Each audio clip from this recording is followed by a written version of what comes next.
So you have this plate actually, and you need to apply, you need to model this plate in Abacus. You have the plate of 50 by 30 millimeter, and you have 70 megapascal Newton, 70,000 Newton millimeter square of plastic modulus, and thickness 5, and Poisson ratio 0.3. I think delete this one. I don't want it. And the circle in the middle, and you have a distributed load of 30 Newton millimeter square, or 30 divided by 5 with the thickness is 6 Newton millimeter square of the pressure. Now, everything in Newton millimeter square, and define first of all the coordinate system. When you define the coordinate system, it makes things easy.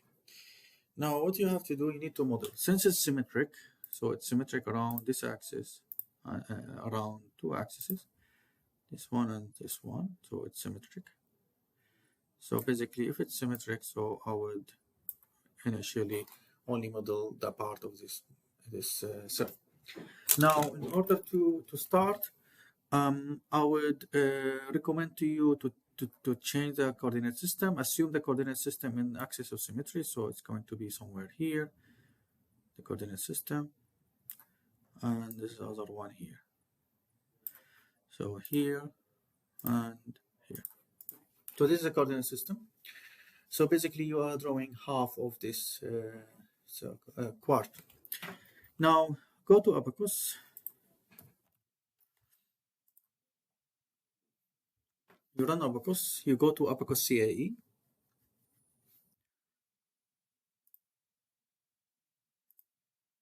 And you click on the standard.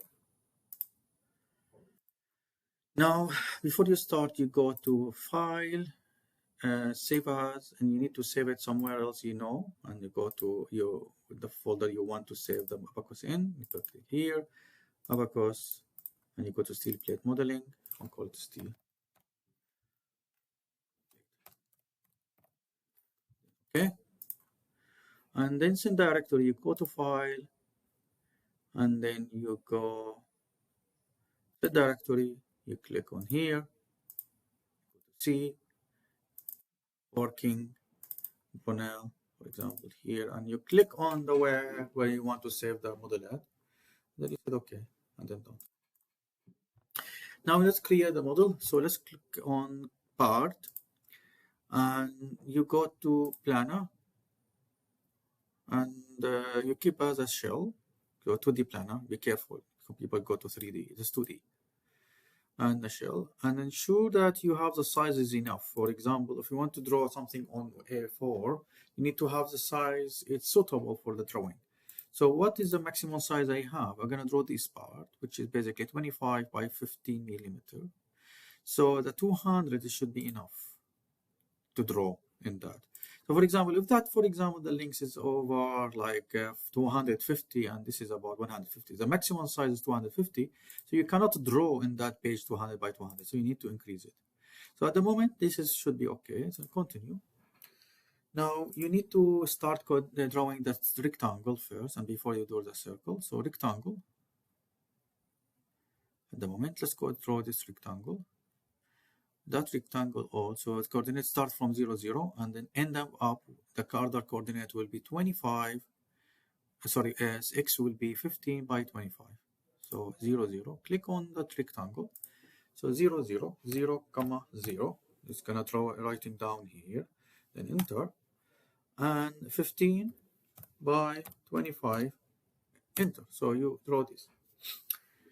Now, you click in the circle, you want to draw the circle, you click on the circle, you click where do you want the center. The center will be around the center here, so you go 0, 0.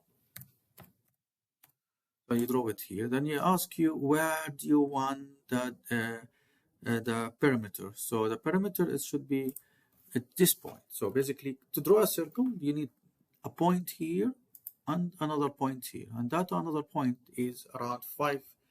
The x is 5 milli, because this is all 10, so 5 by y is 0. 5 y 0. So 5 comma y 0, and then enter. So you draw this circle. Now I need to trim the circle. So you go to trim, so click on this trim, auto trim. You click on the circle, so you trim here, and then you trim this line and you trim this line, and then now you got. Then you undo this square to trim, and then you say done. So you've got this part. Now save it. You go to property and material manager, create steel, mechanical elasticity, elastic, and then you say 70,000 Newton millimeter square. Ensure that you have consistent unit, and then Poisson ratio 0.3. Okay. And then you go to create section manager, and then you create use a solid, keep the section as it is, homogeneous, and you continue. I want the material to be 6 steel, correct? And the thickness of the plate was 5 millimeter. You go to section manager, you click on section manager, and then you go create. You click on the model, and then done. And you choose automatically the section that you created with a 5 millimeter thickness, and the material was steel. So is that okay? It changes. The color will be changed. You go to assembly because you need to create a part, and then you go to assembly. In order to for the assembly, if you have a different parts, actually you need to bring different part and assemble together. Now we have only one part, so you click to assembly. Now there's nothing there, so you need to go to assembly here, create instance, and you bring that part that you created, part 1, and then you ensure this is independent. It's better to mesh here. Then this isn't okay. Now you go to mesh or step. You go to step. It's a step. It's a way you need to apply the load. If you click here to a step, you click. You need to create a step. Now this is called step 1. There's different type of steps here. So it depends what do you model for, dynamic or static or thermostructural or some whatever, heat transfer, etc. So basically, I will go for static general and then continue. I will use nonlinear analysis. It's better to have a nonlinear analysis, and then you go incrementation, and I recommend to you 0.1 to be the initial increment. So basically, the applied load will not be very big. Okay, so initial value will be 0.1. So the load will be applied incrementally. Then I said, okay, don't use a fixed. You could have a convergence problem and cannot be solved. So go to become automatic. Then you go to, there's nothing interaction. There's no different part to make an interaction. So you don't have to use it. Go to mesh. Now the most important is the mesh. Let's try to mesh. So let's go to this general part mesh firstly to experience it. So click on this. For example, you want the mesh part to be 5 millimeter size. Do apply. See how it goes. It looks to me not so good mesh. Let's try it. Say it okay, and then mesh the part and see how the mesh will be. Click there, and then you set instant. You see it not become very good circle. So when you mesh it, it's not meshed good. So let's back again. This is click on the mesh instance. So let's increase it to 2 millimeter and then apply. And you ask you to delete the previous mesh. You said okay. And then okay, and then mesh this part. It gets a bit better. Now, alternatively, if you want really this part to be further meshed and better mesh, so what you can suggest to you is you go to edge mesh, seed edge mesh. You click on a seed edge mesh. You click on that edge you want to mesh it better, and then you say done. So said I want to have 0.5 millimeter mesh size, and then you said apply, delete the mesh, and then okay. So you will have more coarse mesh here and finer mesh here and coarser mesh here. So this is okay. And done. And then you click on the mesh instance, and then you said okay.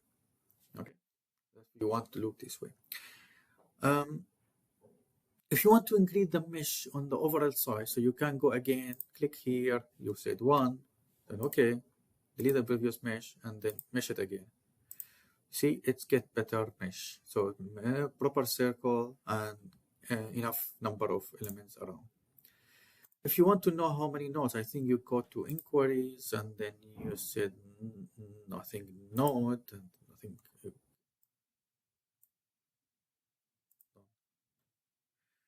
um, does give you a dot coordinate, but doesn't give you, maybe it doesn't give you the number of number of nodes. No, it doesn't give you the number of nodes. There's somewhere, let's see how the feature to give me how many nodes. No, doesn't give me any nodes. Let's see. It's quite annoying because we need to know how many nodes. Anyway, so there's a way to find how many nodes you have actually. Whenever. Okay. You go now to define the mesh type. You click here and you click on the define mesh type, and then you're done. You go into plane stress because the thickness is quite small, so plane stress. You click and click on reduce integration. You don't need that indeed, because that is actually for if you have a big model, but this is quite small, so use not reduce integration. Then okay. Now you need to apply load and boundary condition. Now what you really have, you have a symmetric around this line and symmetric around this line. So let's go to boundary conditions.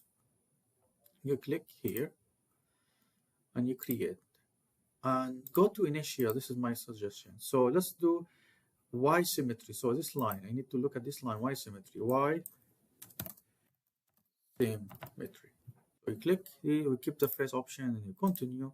Click on this edge and then done and do y symmetry. Also, you have x symmetry around x-axis. So you go and click here, x symmetry. You continue. You click here, and done. X symmetry around x, and then you said okay. So you have x and y symmetry. Then done. You go to now load, still load, and then you need to apply a load. Click here and you go create. You go to step and apply a pressure. And I'm sure that is a step here, step 1.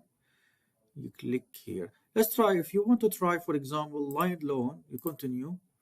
It doesn't give you the line. You need the line here. So cancel it. So you go back again. So it looks to me this is the only pressure. You have a lot of options, so you could experience some of the options. So, but this is a pressure. Because click here and you apply a pressure here, and then done. And actually the pressure is 6 Newton millimeter square. If you put 6, will go down, so it's minus 6 will be as a pressure going, pressure like a tension. Now, job, so everything saved. Job, create, you go to create job, create, call it job here, and then okay, and then submit and see how it goes with that. Is there any problem? Hopefully there's no problem. It seems to me there's no problem. Input file, good, going good. It's going so successfully completing, so you can get the results. And then you can get the results. So, and then click here, you find the stresses is around 20, the maximum stress is around 20 megapascal. It's not too high stress. Now, if you want really to know the stress around any points, you click on the stress here, you click on the node, and the go prop value, and you want the stress at this point, just give you an element. So go to node and you go here, the point. So well, this is the point, it's 20.16, this is stress. Von Mises stress. You want the stresses here, it's about 5 point something. The stress here is around 7. Stress here is around 7.5.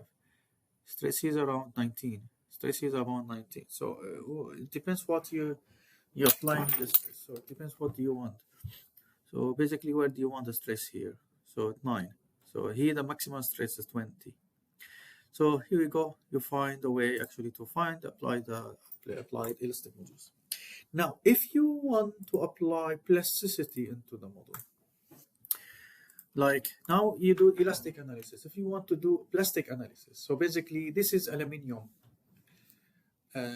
This is aluminium. Now I'll assume, for example, assume there's elastoperfect plastic of aluminium. It's not going to be a nonlinear analysis of aluminium. Let's say the aluminium, it's just elastoperfect plastic. Or if you want to change, for example, to a steel, let's say you want to change it to a steel model. So you go to material property, you click here, you double click on steel, and you want it to make it steel. And your elastic model for steel is 20,000, 200,000 millimeters, Newton millimeter square, so elasticity. That's becomes steel. Now, if you want to include plasticity and assume the yield stress of steel is 350, so you go to mechanical, you go plasticity and plastic, and you say 350 and plastic strain 0. So that represents 350 is a yield stress, and the plastic strain is 0, which means that elastoperfect plastic model. So you said okay. Now, indeed, I would need to increase the load. For example, the load is at the moment is 6 megapascal. 6. I will do maybe 15. 15, for example. I want to change it, and then it's okay. You can change that, and then you can now run again. Ask you to delete the existing job. If you don't want to delete it, you can create another job. Okay. So for example, create another job. Say job.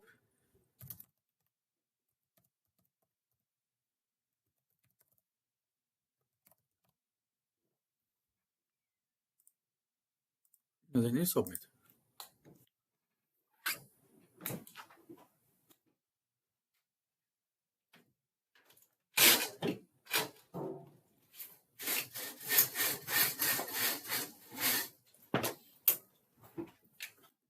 Okay, it's completed.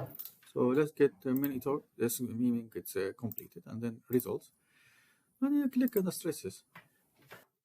Stress is about 50, so it's not too high, even. So maybe you need further increase. So let's go to maybe plastic strains. So PE plastic strains here. There's no plasticity. It's simply because the load was not too high. So if you want to increase the load further, increase the load further, maybe by 100. Let's say 100. 100. Let's try how it goes with that because it's quite thick plate. Submit it again and see plasticity generated around this model.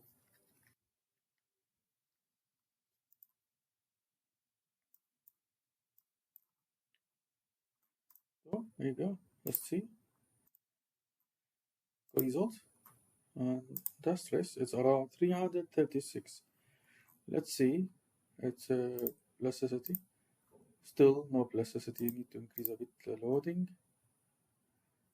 Further to 150 maybe. Run it again. Just to show the plasticity of here.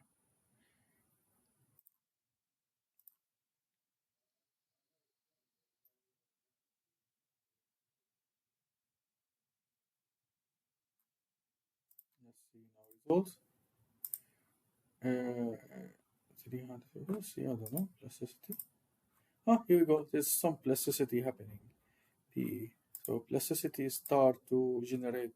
So basically, it start to yield on this point actually. If you want to find the plastic, von Mises is going to go here to stresses, and you click on information.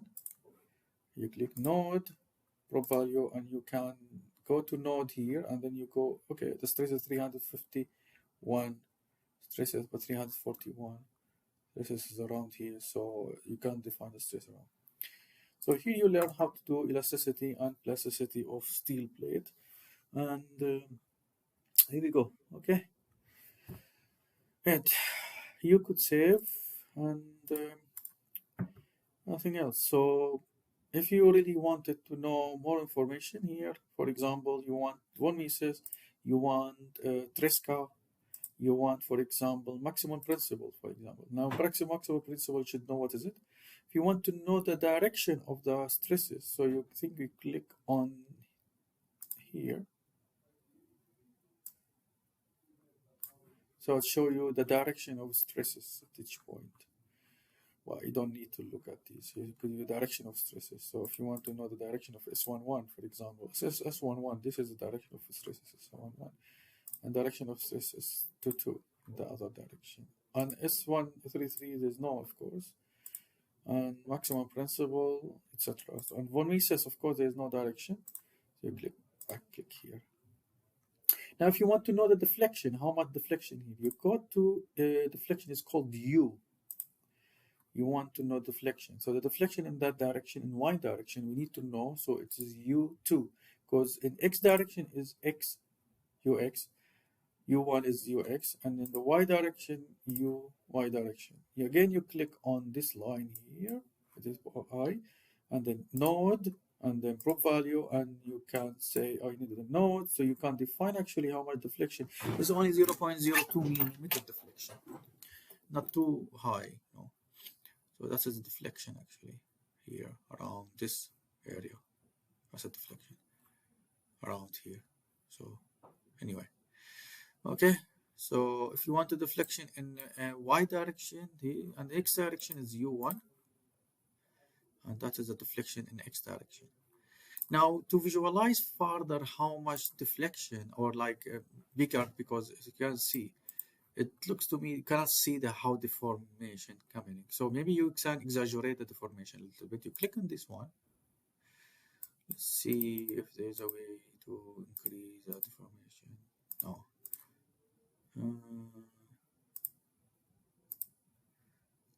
Look here.